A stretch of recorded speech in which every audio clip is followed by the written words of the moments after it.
Hey, it's 𝘿𝙚𝙖𝙡 here, founder of the Thrive and Life Foundation, self-healing coach, and the midwife to your personal alchemy. I am 𝘿𝙚𝙖𝙡, founder of the 𝘿𝙚𝙖𝙡 Foundation, CEO of Lifestyle Finance Australia, finance expert, life and business coach. And you are listening to Inspired Conversations, where we talk about the things that really matter. Yes, we go there. We share together what's exciting us, inspiring us, and having the most profound impact on our lives and our clients' lives. And we do this to elevate and inspire you. We cover it all from life, body, love, relationships, trauma healing, addictions, business, money, and all things woo-woo. So sit back, relax, and get ready to be inspired and laugh the fuck out loud.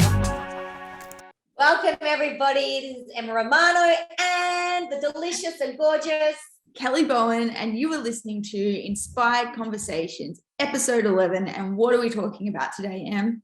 We're talking about a big one. Are you ready? Rejection. Rejection. Ooh. It is about being rejected. And we thought we would go two ways with this in this podcast today. We thought we would go personally, what it's like to be rejected from a loved one, a friend, something like that. But also if you're a coach, a therapist, or a business owner, what it's like to be rejected from a possible client or a potential client or someone potentially jumping into your teachings. Yeah. And how to build your muscles around that so it's not so personal in the professional space, because we see this all the time where there are incredible practitioners out there with amazing skills and they're getting stopped in fear of putting their message out there because they're worried about being rejected, or they're losing their confidence in their sales calls. And when they're helping people navigate into working with them, when their confidence gets low here and they take a couple of knocks, it stops them. So we want to look at this from both levels, because if there is some stuff going on an interpersonal level where rejection is a bit of a sore point, let's face it, nobody likes to be rejected. It sucks. But to sort of like help you clean up a little bit there, so when you're looking at it in a professional space, you have a little bit more resilience around it and can be like, cool, next. Yeah, and the biggest one is, look, shall we start with relationships? Or do you want to start with work, with business first, Kel? I think we go relationships first, because that's the foundation of everything. How we're relating to ourselves, how we're relating to others, and then everything, like that's the microcosm, and everything else is the macrocosm experience of how we're then creating our internal world and the external world. Yeah, so in relationships, when there's a rejection, there's many strands or little chords or reasons why you can be rejected. And I know it can hurt to be rejected, but people have this belief system that they have to hold on to somebody forever, even if it doesn't work. Mm-hmm. And when they're rejected, it's often because, one, they haven't had the balls enough to do it first. So the other person will reject them. And really, they're doing them a favor. We are not supposed to be, if we're staying with the same negative vibration or energy, it lowers our vibration and energy, and people come and go, things ebb and flow, people leave and they come back. Mm-hmm. So when people have a fear of rejection, it actually bases from a couple of things. One is, so say if I'm sitting here and Kelly rejects me, if I go into massive wounding and I go into huge upset and all that, and it goes for it, now I would be very upset if Kelly rejected me, of course, which is a natural human feeling. But if I'm holding on to that pain for 1 year, 2 years, 3 years, 4 years, 5 years, this is sounding, familiar, peeps. A lot of people hold on to the rejection for fucking 20, 30, 40 years, 50 years, it could be more. Yeah. What's happening then, that space there is, I'm actually probably missing a lot of certainty that Kelly's giving me. So I'm lacking the certainty. And two, it's massive shame comes up because I will go into, why am I not good enough for Kelly to stay with me? And that's what people forget. Any kind of wounding that you've got literally comes from shame. I'm not good enough for that person to change. I'm not good enough for that person to want to be with me. And that's how it all starts. But to be rejected, if you flip the narrative behind it, like the story that you give it, it can be, well, thank you for doing the job that I probably should have done and I was too gutless and pussy to do it. Yeah. And I also think too, like with that as well, it kind of comes back to, you know, the big word that we see throwing around a lot recently, sovereignty, and coming back into this sovereign place, because when we're putting our certainty, our sense of enoughness, our sense of worth, our sense of love, and we're placing all of that power on another person and allowing them to determine whether we are worthy, loved enough, have security, it's kind of like we're standing on the image that came to me. I've never stood on this, but I've seen many Insta stories about it. It's like standing on a SUP paddleboard for the first time. You know, you stand. Yes. You're wobbling around and you don't know when the wave or a breath of wind's going to come and like blow you over it. And apparently, according to what I see on Insta Reels, they're pretty hard to stand on anyway. They are hard. I've got one. They're really hard to stand on them when you first start. Yeah, and that was like the image that came to me, like when we're going through, and the way that we have learned to relate on this planet is largely codependent. Yes, we're being taught it. We've been taught to relate through codependency, and you're seeing a lot more now, like people are starting to talk more and more about nervous systems, and people are starting to talk more and more about attachment styles, so people can start to understand what's going on within them from a nervous system perspective, and also through a relating perspective about like why they're creating certain connections or having certain experiences where they're finding themselves continually rejected, which then allows them to take their power back and break that codependent bond and actually start to build the inner resources of I am lovable, I am worthy, and I am enough, without having to place that upon someone else. So, and then once you've started to build those inner resources, then you can start taking on the understanding that we live in a vibrational relational universe. So we're only ever going to attract and grow and shift with people that we're in resonance with.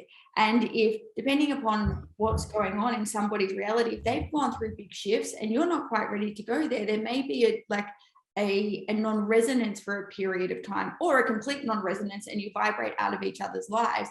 But I think we get so attached to the societal programming of like marriage, for example, till death do us part. Like in sickness and in health, for better or worse, to love, honor, and obey. These are the original vows. And like marriage was originally, it wasn't for love. This whole new idea of marrying for love is a new concept. It's this wild new concept. And now it's going beyond marrying for love. It's marrying for love and life partner. And there's a whole, and sovereignty and co-creation and the evolution of what it means to be relating. It's like we're using old rules to play in new paradigms, and they're not working. And which is why we're getting such wounding, particularly around rejection, because we're not understanding the laws of the universe fully, which is everything's going to be in vibrational resonance. If there's no longer a resonance here, when this shift happens, it creates space for those of resonance to come in.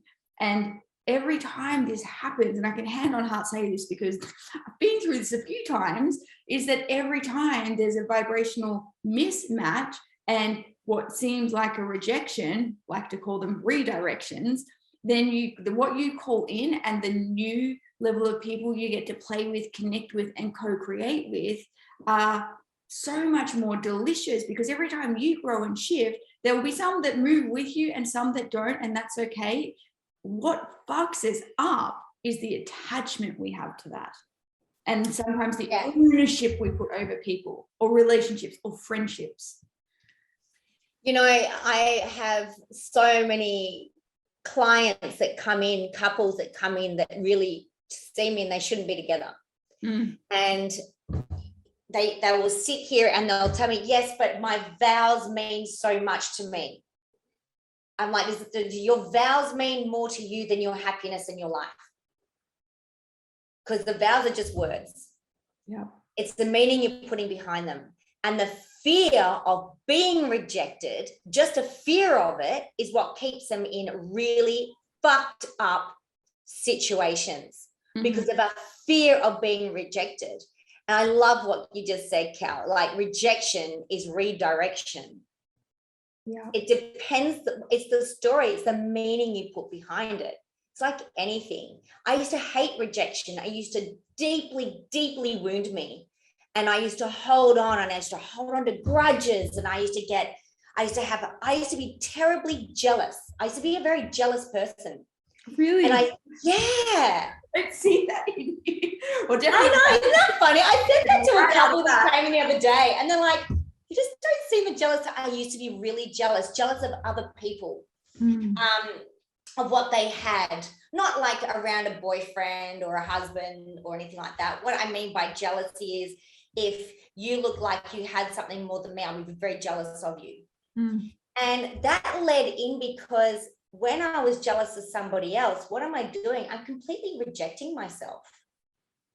So someone for me who was so fearful of rejection, I was rejecting myself 24/7. Every time I looked in the mirror and went, fuck, you're fat. Shit, look at your cellulite. What's that? It's a fucking massive rejection. You know, and then you put on top of somebody else was to reject me. And I think for me, back in the day, before I sorted my shit out and found my awesome, the fear of rejection would make me into a person to people please. I became very codependent. I would people please. I put everyone before me. I would exhaust myself. I was an absolute slave to everybody and anyone. And that's kind of how I found my purpose, because if I people please, surely that would stop the rejection. But let me tell you, folks, it does not.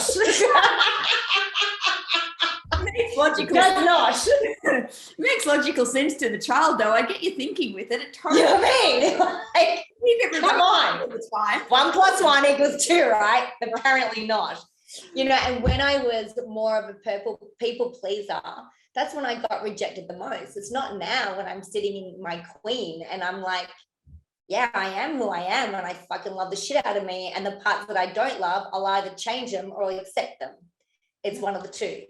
And I don't get rejected nearly as much as what I used to. Or maybe I do, it just doesn't affect me. Like it doesn't hurt. Yeah, it's interesting you said, like, I just want to go back. There was something that you said that I found really powerful and I want to repeat it because I want it to land.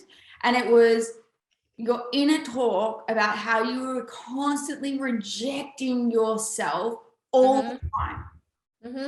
And then when you hear it from your external world coming back at you, that's when it stings.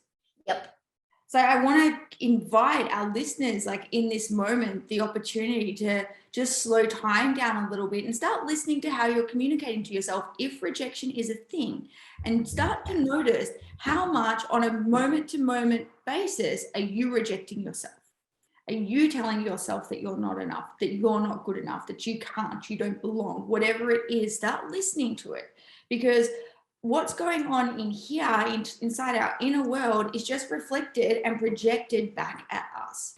So if this is a thing for you, this is the opportunity to go, okay, if I was to just see them as different ways of how I could potentially maybe be talking to myself, and if I was just to spend the next 48 hours listening to how I am talking to myself, there might be some gold in there. Because once you can catch that, and if it is happening and you can start to have that inner voice become your best friend, and like you said, Em, what you don't like, do something about it or accept it. Yep. Because that's powerful. It's kind of like the partner who, and I'm going to pick on women because it's typically women to do this, the girlfriend that, you know, every time she walks past the mirror, her partner's in the room and she's like, oh, look at how fat I am. Can't you see this like fat and cellulite on me? How could you find me attractive? And what that does is code that person continuously to see, she's coding her partner to see. She's hypnotizing him. She's actually hypnotizing him. To see her, how she sees herself. And before you know it, he who sees her as this incredible, amazing goddess, then starts seeing her through that lens, and she's wondering why that he's not complimenting her the same way, because not only is she rejecting herself, she's hypnotizing him on how to see her, but I bet every time he was to compliment her, she would reject his compliment. You know, the quickest way for hypnosis is repetition. That's it. It's like people go, oh, I'm so scared of hypnosis. We are hypnotizing ourselves all day, every day from our self-talk. Yeah. And the most hypnotic and strongest hypnotic voice is your own. Yeah. And we think 90,000 thoughts a day, 70% are on repetition, just to give you some context. Whoa, like what are we repeating to ourselves? Holy shit. Yeah. Like, you know, you got to think of that. And that's when you got to be conscious, because anything, if someone rejects me and it hurts me, it's because I've got an open wound. And it's like, it's the salt to the wound. So if somebody hurts me, I've got to look at myself and go, right, where's the wound and where am I doing that to myself? And it may not be in the same context, but it'll be something. And I want to give you an example. Let me give you a little example. I went away on this retreat. It's about 4 years ago. I went away on a retreat. It was 4 days to try to stop drinking wine, right? Didn't fucking work. But I left the retreat and went and bought a bottle of wine. Okay, anyway. So, but it was a great retreat. And we had to do this really cool stuff. It was like this trust stuff. It was just women. It was amazing. And we had to like catch each other up a ladder. We had to do all these things. And that's about 8 participants, about 16 crew members to really hold space for us. It was beautiful. And there was this one particular woman, a participant just like me. She would not fucking engage. And she kept saying, oh, you're like sheep. You're like fucking sheep. Anyway, she gave me the shit. And I wanted to tell her to fuck off, right? This is, again, before I became awesome and shit, right? Got my shit together. So I sat there and I went, hang on, if she's triggering me so much, where am I doing this? Because to me, she just kept copping out. And it wasn't that she was copping out. It was that she wasn't supporting the women. She wasn't supporting us. Because us participants, we'd all cheer for the other person, be like, yay, come on, Emma, you can do it, you're amazing. Like, just fall, we've got you. And you'd fall, and it was a trust thing, it was beautiful. She just wouldn't play. And I'm like, what? Why is this trigger? I mean, I was actually almost in a rage about it. Like, I'm not talking to Spank, oh, that's annoying. I'm like, this fucking bitch, I was really pissed off. And I'm like, where do I do that with me? Or where do I do that? And I'm like, I don't cop out of people. I'm a real go-getter. I don't not support people. Then I went, holy shit, I do it to myself. I will support everybody else, but I don't support me. So I will sit there and tell everybody they're amazing, but I will never tell me I'm amazing. Wow. And then the minute I noticed that, I sat there around this campfire and I looked at her in the face. She was just sitting there watching the fire, looked in the face, and next thing I had huge compassion. I just knew, because once I was aware of my wound, I'm like, this has got nothing to do with her. It's all about me. And she had to be there for me to see that. Because we have to be our biggest support. Because what was I doing? I was rejecting me. And then I was rejecting her as well, because she was doing something that was so much like me. So it's huge. So rejection is what Kel says. It's an absolute redirection. You redirect your thought.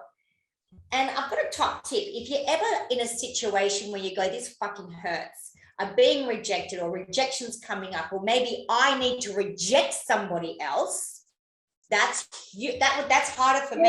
If you're a fawner, you're gonna hate that. Fuck me, Jesus, that's hard. I'd rather be 1,000 people reject me, but if I have to reject somebody else, because you got to deal with their upset and them not being okay, and if they're not okay, it presses that. Oh, babe, I get you. Because I have 𝘿𝙚𝙖𝙡𝙚 to help me through that, so I'm okay. But you have to. This is what I do. My little top secret, or not secret, my little top valuable thing is this. I do ask whoever you're into, whether it's God or angels or your higher self or source or dragons, fairies, whatever it is.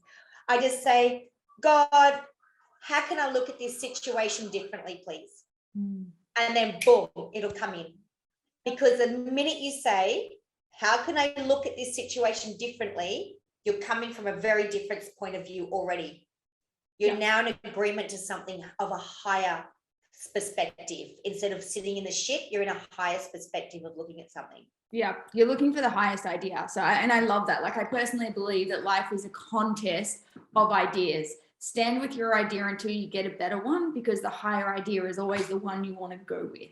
And I love that it like asks for the higher guidance and the like, how could I see this differently? Or how can I see this through the eyes of source? How can I see this through the eyes of my higher self? How can I see this through the eyes of my angels? Whatever it is, it brings that power back to you. And it literally, like, as you said, Em, takes you from in the shit to that bird's eye perspective of like, if I was to even just take on the wild idea and presuppose for a moment this is happening for me, what might be the gift? Love that. You know, and we've got to let go of control. So some people are meant to leave and we're meant to leave. And when we hold on to that control, we're missing out on so much more fucking gold that's on the other side. And I get it. Like, it took me a long time to leave my first husband. I should have actually never been married to him, to be honest. He's a great guy. He's just not a great guy for me. And I'm a great woman, but I'm not a great woman for him. And I'm so blessed that we got two beautiful kids out of it, Jack and Ben. And I'm also blessed that Anthony, my second husband, was able to raise them with me.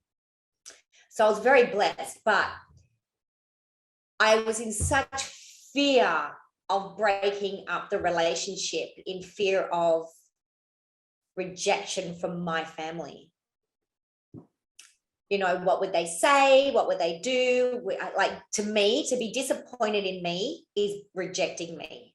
Oh, the D word. I hate the D word. Don't ever be disappointed in me. Oh my God, that's kryptonite. Don't ever. I never say, I can't talk to you right now. I'm a little disappointed. I'm like, I will die. I will die. So it took me a long time to separate from him because, one, I was so fearful of, is this the best I'm going to get? Is this my lot? And then I thought, right, I actually left for my children. And I left for the boys. Jack was 1 year old and I was 23 weeks gestation with my second. And I came back to Australia. I was living in London, married to a Londoner, came back to Melbourne, and then had this incredible life.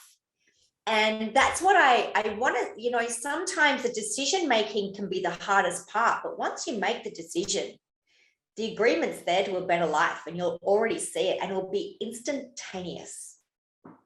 Because we're not put on this earth to suffer.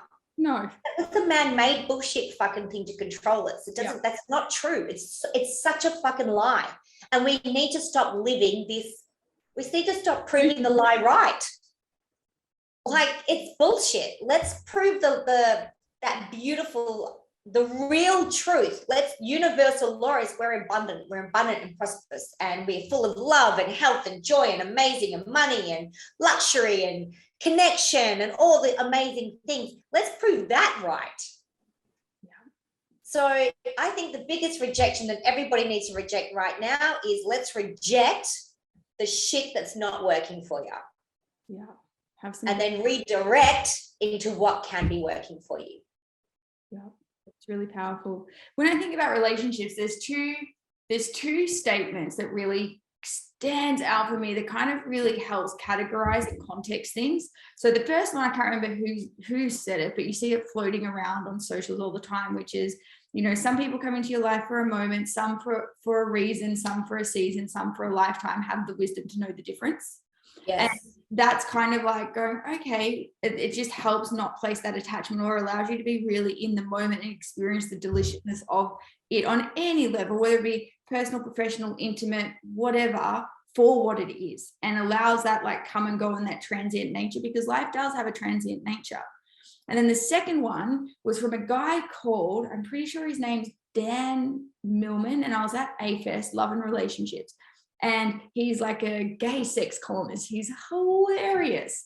Anyway, he was talking, and he's got a podcast. I recommend looking him up. But this one piece of gold just had my mind go, is that we think relationships are only successful if they don't end. And marriage is the only thing that, for you to be successful, you have to be 100% compliant. Everything else on the planet, you can fail and get back on the horse and still be considered successful. But marriage, if you fuck up, you're fucked. And he was like saying, even when you go to AA and you get your chips and you have a drink, they let you straight back in and keep going again. Yeah. But marriage, one fuck up, you're out. And this is crazy that we place upon it. And then he said, you got to understand, for a relationship to be successful, it doesn't have to last forever. And like you said, Em, you had your first husband was to have the 2 boys. At that point, very successful relationship. There were 2 boys birthed out of that.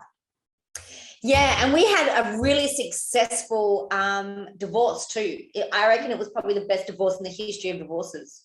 Yeah, conscious uncoupling. And then now, like your current husband and life, and even when we have like friends come and go, it's this whole, we place this like attachment and pressure, or we allow the idolized fantasy in our head about what we think the next thing should be, the next partner, the next friendship, the whatever it is. And then we meet somebody that we have a connection with, and we place all of that on top of it.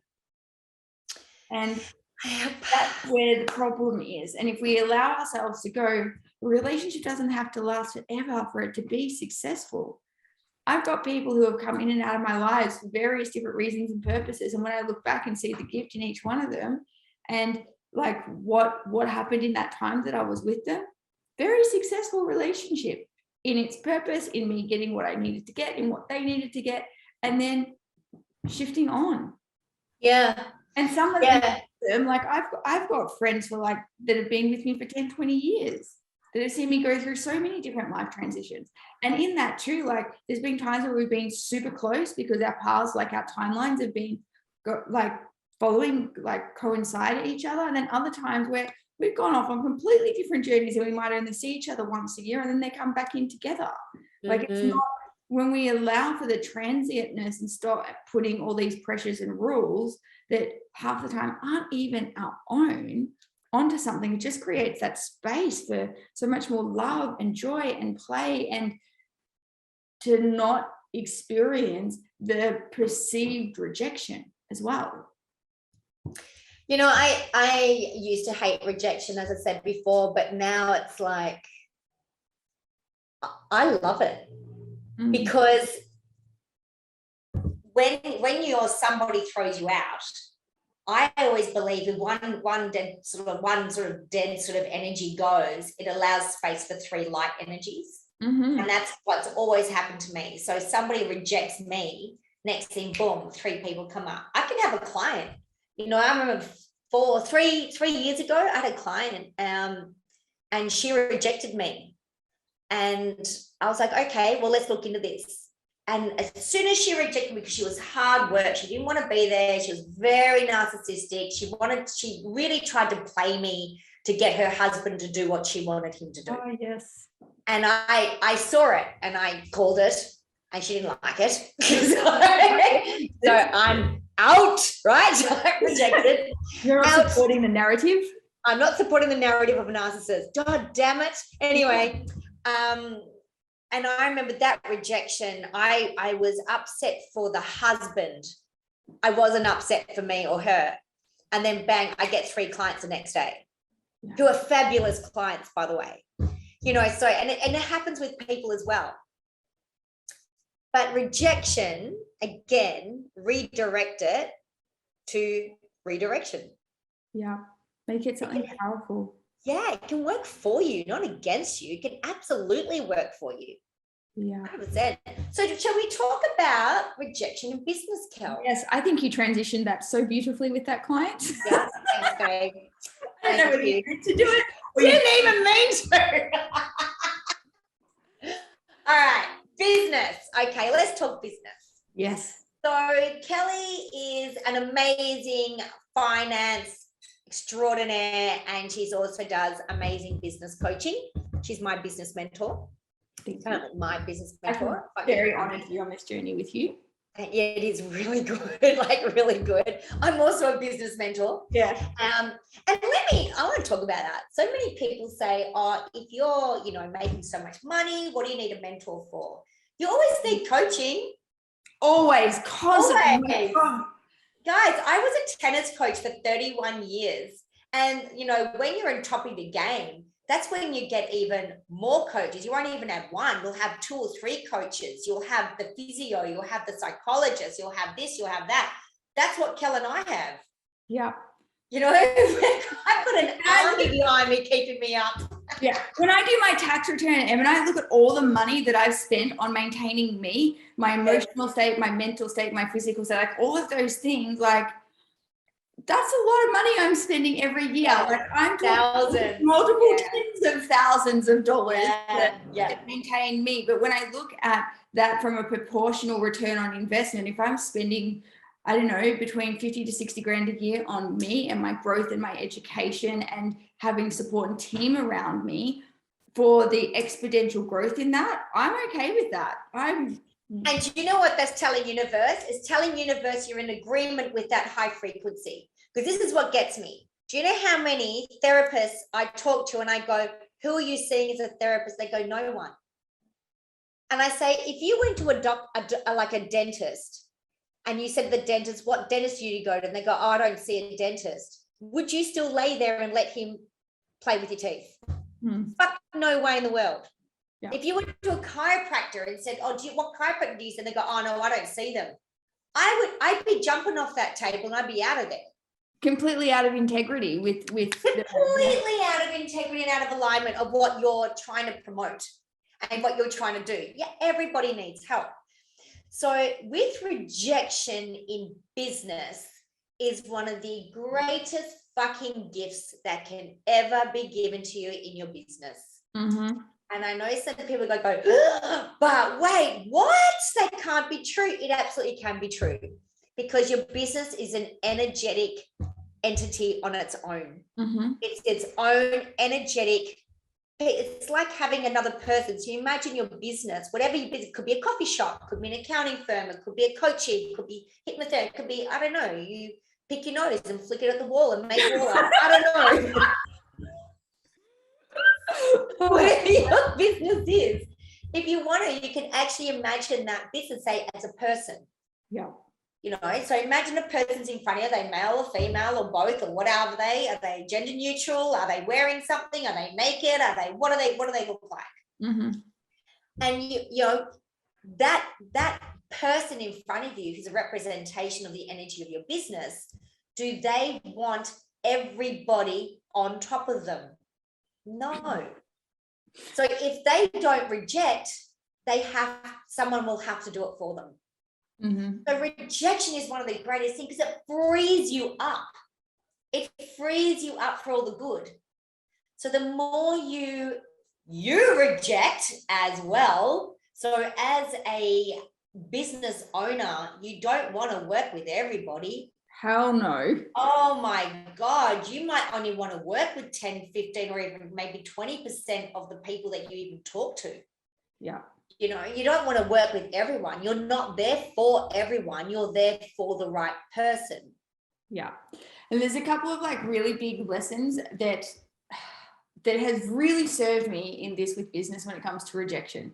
anybody in business, I highly recommend first get really clear on who your soulmate client is. Who do you love working with? Who's the kind of person that when you work with them, you feel alive and inspired and you're excited about the next session with them? Like when I think about working with them, I think about your business all the time, Em. It's constantly in my mind, not because I have to think about it, but because I love what you stand for. I love what you do. I love how you teach your people. I love your vision, your mission, like what it is that you're here to create and anchor on the planet. And I feel so honored to have the gift to be part of that with you for this part of the journey, that I just feel so alive anytime I do anything with you in your business. Like even when we did the film day the other day, that was so fun for me. But this is how you want to feel when you're calling in your clients, and you want to get really clear on this. So then you, as the business owner, you know vibrationally what you're attuning to, so that when you're chatting with the client before booking them in for a session, you're actually the one sitting in the driver's seat going, is this a resonance for me and my business? Or is this not?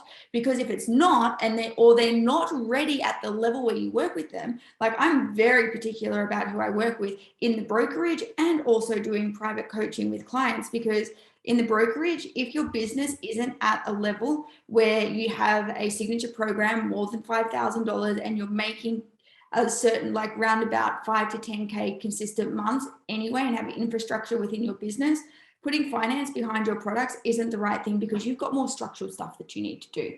And I've got free courses that you can do on my website to help you build that up. And then once you get there, then we add it in. Same thing with private clients. I won't take on everyone. You need to be at a certain level. Like with Em, she's at a very particular level where she's looking at scaling and creating more time freedom, but serving on a deeper level and creating even more impact than she currently is. At that level, like that's the level that I love working with people, because a lot of the infrastructure is already being built, and then creating that shift, that's just the part that I fly at and I'm really good at.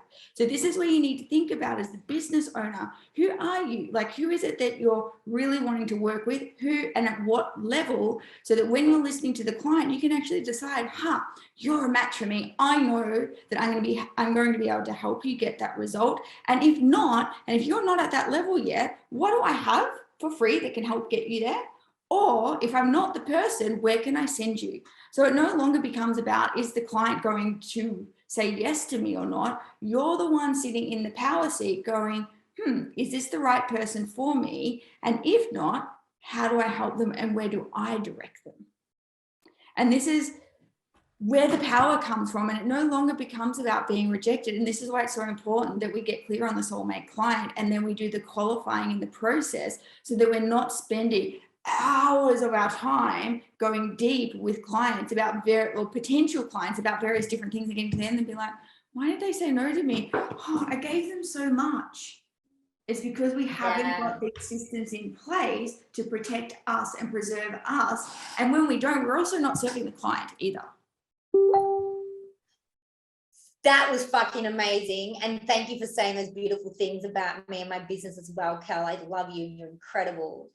And what I want people to do who is listening to this, especially if you've got a business, I want you to pull out the word rejection, cross it out, and write beside it, now I'm open. Because rejection is caught up with jealousy and competition as well. Mm-hmm. And they're very low vibrational frequencies, very, very low. There is no competition. You can have 6 coffee shops all side by side. There's no competition. It depends on the energy of who is actually selling the coffee.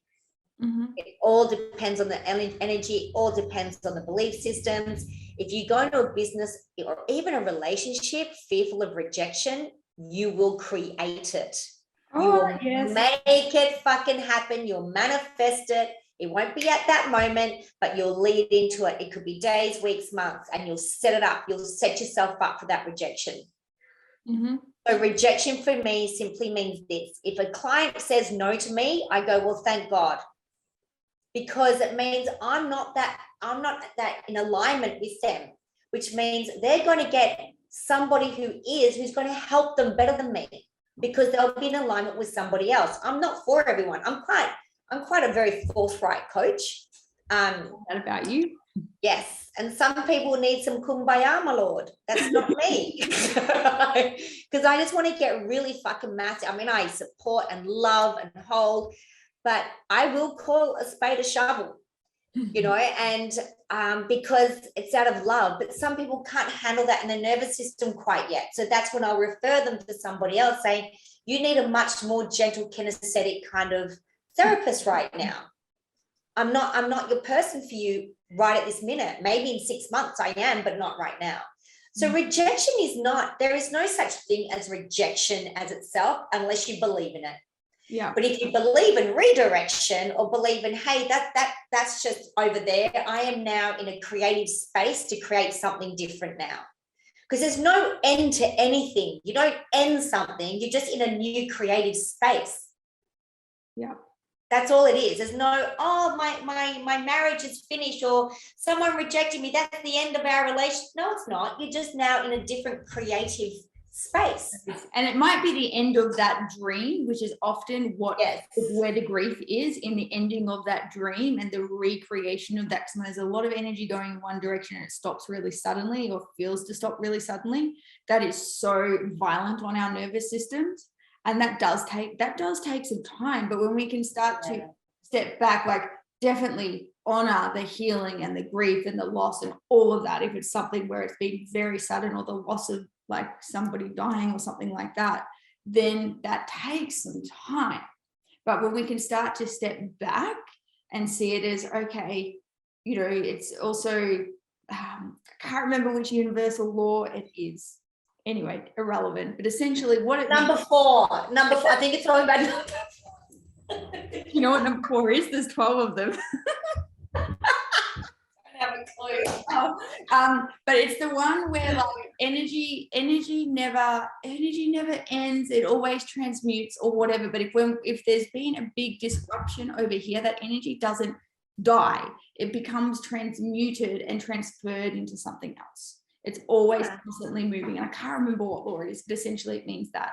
And I just want to finish with one final piece about rejection, because this also, like, this helped me so much. And I learned it in the most weirdest of places.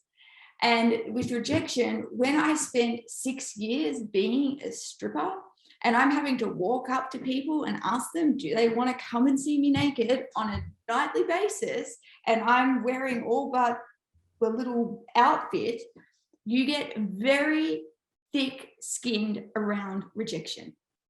And you learn very quickly not to take things personally. Because if you were to take things personally, the amount of times you get told no before you get told yes, and then how you have to develop the resources to communicate. Because what I learned very quickly in that environment, people weren't saying yes to the most prettiest girls. They weren't. People were saying yes and spending lots of money and time with people that could make them feel amazing. 100%. The moment I realized I wasn't being rejected upon appearance, and realized that I could go much further in understanding and really attuning to someone and understanding. And this is where this transfers in business, because it's never about you. It's never about you. It's never. It's always about how well you understand the other person, how well you understand the experience they want to have, and then how well you can help facilitate it so they can have that experience. Yeah. And I learned that very quickly in that environment. So I never, once I learned that, rejection didn't bother me. It just meant, I need to get better at understanding this person and what it is that they're wanting to experience tonight, because once I've got that, then I can create that experience. And that for me is where everything shifted. And it also had me learn to accept parts of myself, because guys just say dumb shit. Oh my God, do they say dumb shit? So all the little dumb shit things that they'll be like, oh, you're prettier than that one, or that one's prettier than you. They tell you, they say dumb shit. But you also learn too, very quickly, like we were talking about earlier, where are you rejecting yourself? You have to build that muscle real fast. On all those parts that you might have had insecurities about, you need to build that muscle real fast. in learning to accept and love those parts of yourself, so that if you hear it externally, it doesn't touch the sides. And they were the two biggest things in that environment, the greatest gifts that going into business. If anything, if like rejection is like, cool, next, plenty more fish in the sea. Or if it is, if you know that you're a match, but you just didn't quite catch what it is that their vision was or what their goals are, go back and keep exploring. Yep. People will remember you by how you made them feel. It's not what you say or do. Exactly. Simple as that. Make people feel good and they'll remember you. Yeah. I remember law number 4, universal law number 4. Yes. Don't be shit. And you have been listening to Kel and Em on Inspired Conversations. Let us know what you think. If you're not already in the Inspired Conversations group, come over and hang out so we can keep the conversation going. If you're not on our mailing list yet, there will be a link to get onto our website. And yeah, make sure you subscribe, share the love around. We love you and see you on the next episode. Love ya. Mwah.